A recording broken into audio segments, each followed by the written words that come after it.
cruzamento, sempre tem uma aproximação, uma tabela, uma triangulação e jogadas diferentes que dificultam muito para o time adversário marcar. O River, que perdeu do Fluminense, não é qualquer equipe. Esse River, por exemplo, de hoje, para mim é melhor do que qualquer equipe argentina que jogou a Libertadores no ano passado. Para fazer uma comparação, tá? Esse River desse ano é melhor que o River Plate do ano passado. E o Fluminense foi envolvendo no seu estilo. O André falava da abertura, de um novo jeito de jogar, na coluna do New York Times, foi citado. E o Fluminense consegue, do jeito do Diniz, e com atuações, para mim, a atuação do Cano, para mim, ela é, assim, é irretocável. É irretocável. Que crítica eu posso fazer à atuação do Cano? Uma atuação irretocável, perfeita. Você pode dar, se quiser, um jogo enorme, um jogo de Libertadores contra o River, você pode dar uma nota 10 para a atuação dele. A atuação do Arias, o Mauro falou aqui, tem um equívoco ali, mas jogou demais. E outros tantos, e o passe do Ganso? E o passe do Ganso pelo Samuel, na movimentação perfeita, tudo planejado, tudo pensado, executado num time que, com qualquer outro treinador, não jogaria o futebol que joga. Eu vou repetir isso para ser bem claro mais uma vez. Com qualquer outro treinador do país, não jogaria o futebol que joga. É um time com a assinatura do Diniz. E a Libertadores, dos torneios que o Fluminense tem, ele é o mais valioso e o menos difícil de ser vencido. O que eu acho interessante, e para repetir uma palavra que você usou, e mais valioso nessa história toda, mencionando os 3 jogadores que você listou como destaques do jogo. Ganso, primeiro Cano, depois Arias, depois Ganso. Não sei se você considera o Ganso um dos destaques do jogo, mas sem dúvida, mencionou um grande passe que ele... Nada disso, nem em relação ao Cano, nem em relação ao Arias, nem em relação ao Ganso, é uma surpresa no presente momento. Sim. Então, não é que o que aconteceu hoje no Maracanã é alguma coisa fora. A diferença de gols é fora do que se poderia esperar de um encontro entre River Plate e Fluminense no Maracanã, no Monumental de Nunes, aqui no Morumbi, em Santiago do Chile, em Marte, em qualquer lugar. 5-1 não é normal, certo? Entre essas duas equipes, independentemente da fase e dos momentos.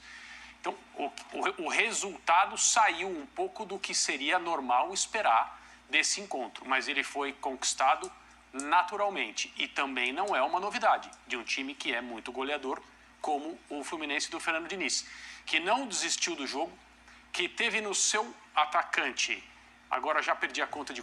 A jogada foi apresentada para ele, mas o local de onde ele finalizou, o fato de ter sido de esquerda, alto, é um gol de um cara que é muito capaz. Improvável naquela circunstância de ser marcado. Exato. E o jogo dizia outra coisa para quem estava assistindo. Se a gente for pensar, não, o Fluminense já mereceria estar na frente, era um jogo muito equilibrado.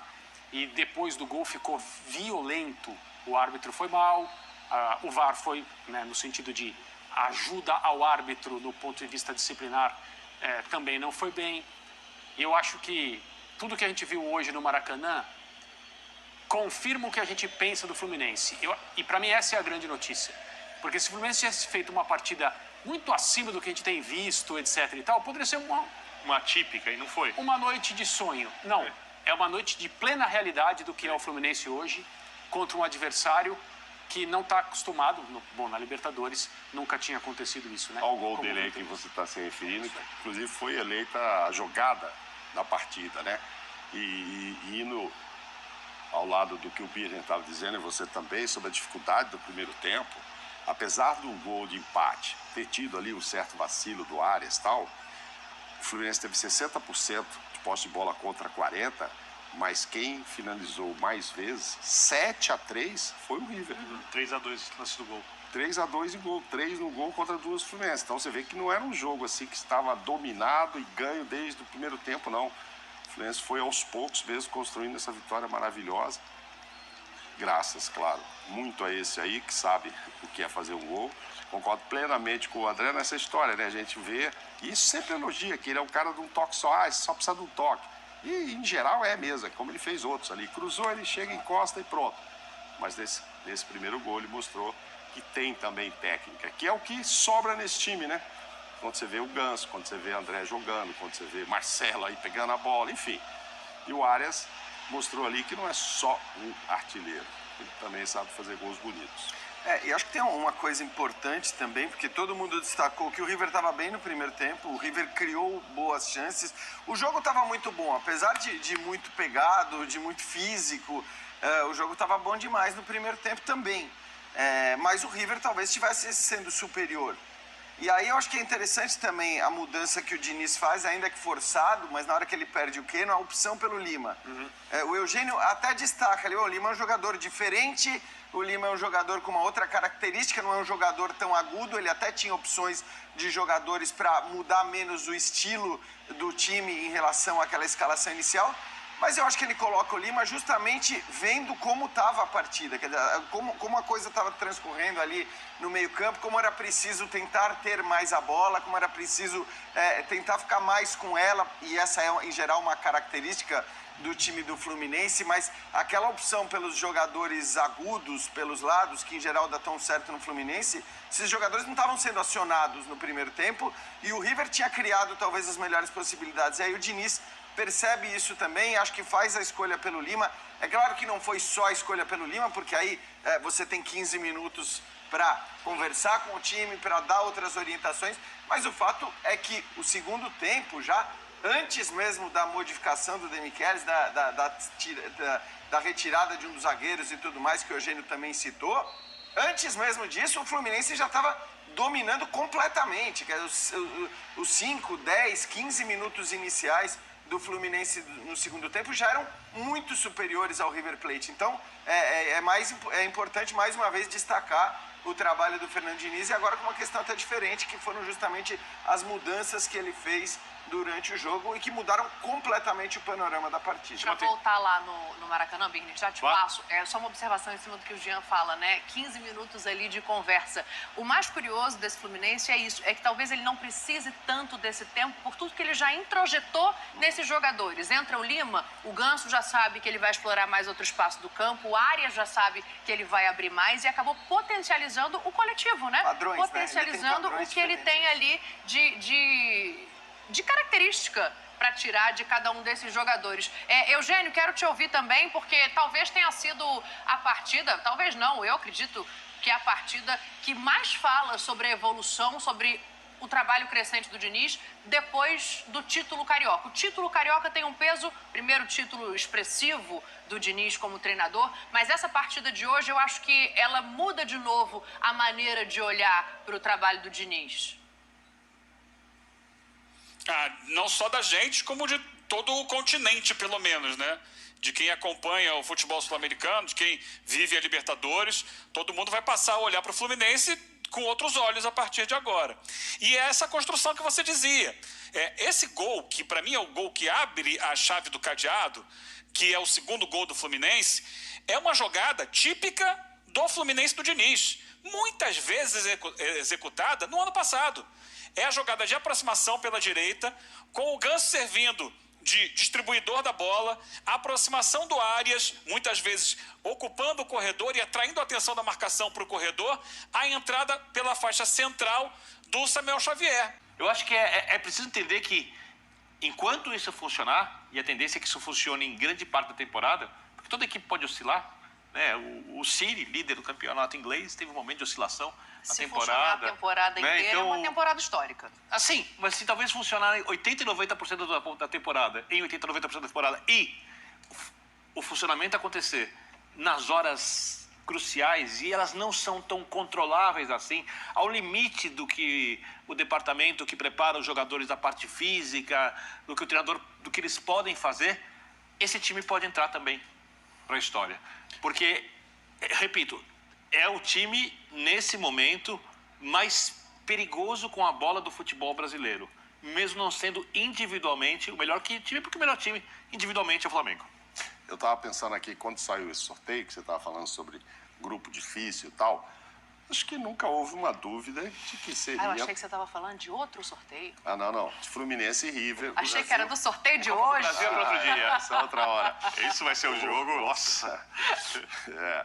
Aí essa é boa discussão também, mas deixa para outro programa.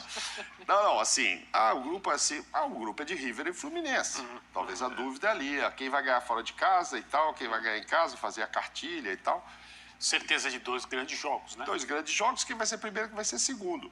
Eu não sei, estão jogando agora, né? O programa vai acabar, o jogo não vai acabar. O Strong está jogando, está fora de casa. Mas se ele for a 6 pontos, ele já começa a dar uma complicada. Ah, mas ele não tem força. Não, mas depois ele tem jogo em casa, tem altitude, sabe? O River tem 2 jogos em casa, mas um é com o Fluminense. O Fluminense pode ir lá e ganhar também. O River tem 3 pontos em 3 jogos. Eu acho que ele vai se classificar. O River Então. levou 3 gols na Bolívia. Hein?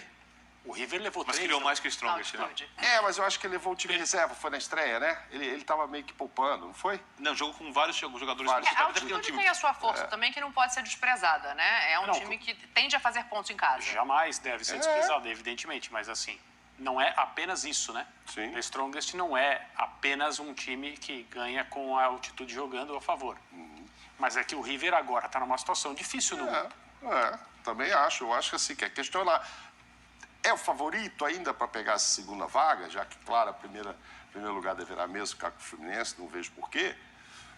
Mas começa a jogar pressionado, mesmo em casa. Porque se o outro ganhar hoje, fizer 6 pontos, aí ele já começa a olhar a tabela. Bom, agora eu vou jogar em casa. Puxa, mas meu adversário em casa é o Fluminense. O mais curioso quando eu você tenho que fala arrumar isso 3 pontos em casa. é que talvez o River Plate seja... Curioso. Os melhores times da Libertadores são as equipes brasileiras e não tem pachequismo, tem a ver com investimento, com um monte de coisa, todo mundo sabe, as últimas Libertadores têm mostrado, os elencos. Talvez o River seja a equipe mais forte fora as equipes brasileiras da Libertadores. A questão é assim, eu acho que o River continua sendo favorito para passar, evidentemente. Até pelo que a gente viu hoje no primeiro tempo. O River é muito forte, o River é candidato ao título, se passar, inclusive. Mas eu acho que a questão que a noite de Vou hoje... ter que te interromper. Vamos lá. Boa noite. Queria saber se você sente que o Fluminense está cada vez mais confiante. A cada temporada que passa, o Fluminense parece mais confortável em jogar competições internacionais como a própria Libertadores. Para o Germancano, ano passado a gente conversou com você algumas vezes muito sobre a questão da seleção argentina. Você falou que não teria sido um problema não ter sido convocado e não ter sido lembrado por eles. Acho que agora eles não vão te esquecer tão cedo, né? No, la verdad que yo no tengo ese control. Realmente lo que puedo hacer es lo mejor por Fluminense.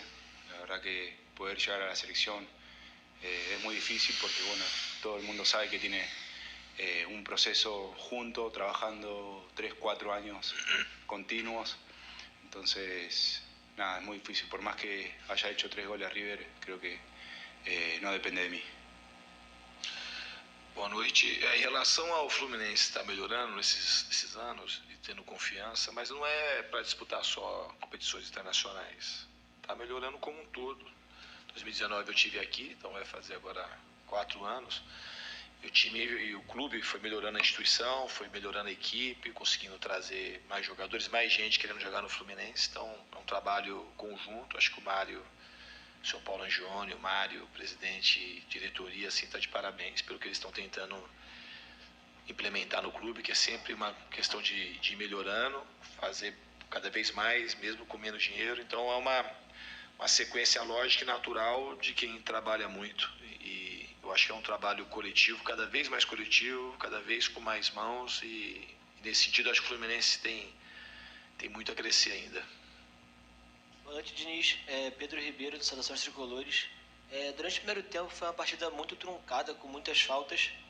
E você acabou sentindo um pouco essa pegada de muitas faltas durante o primeiro tempo. Mas no segundo tempo voltou muito melhor e com muito mais impondo o estilo de jogo e conseguindo sair com os gols. Como é que você poderia falar, como é que foi essa conversa no vestiário para mudar isso também e fazer o time sair com essa vitória? No intervalo o time não estava jogando mal no primeiro tempo, o jogo foi muito truncado, como você disse, mas não por conta... Uma coisa aleatória, tanto eu acho que o River fez muita falta, né? E o juiz também não fazia o jogo andar. Mas a gente podia jogar um pouco mais dentro das nossas características, que foi o que a gente fez no segundo tempo, com mais aproximação dos dois lados, principalmente do lado direito, que é uma coisa muito forte do nosso time. Ganhando um grande rival, um time extremamente bem treinado, com ótimos jogadores, e a gente tem que desfrutar desse momento, mas saber que a gente venceu uma equipe enorme e muito bem treinada. Boa noite, Leonardo, por Esporte. Diniz, até que ponto a importância dessa vitória traz para o Fluminense na Libertadores da América, já que você acabou de dizer que foi um grande feito? E, Cano, queria que você falasse um pouco da dupla com o John Arias, né? Hoje vocês definiram o jogo. A vitória em relação à Libertadores é uma vitória extremamente importante, como foram as outras duas. E a gente tem que saber desfrutar que a gente jogou muito bem hoje, principalmente no segundo tempo, né? A gente não jogou mal o primeiro tempo, a gente soube competir em alto nível, o jogo estava muito truncado. E eu acho que no segundo tempo a gente conseguiu destravar o jogo e jogou muito dentro das nossas características. Uma combinação, uma marcação muito forte, muito solidária e um jeito também muito solidário de jogar, com muita intensidade, troca de passe rápida, que é uma marca muito forte do nosso time.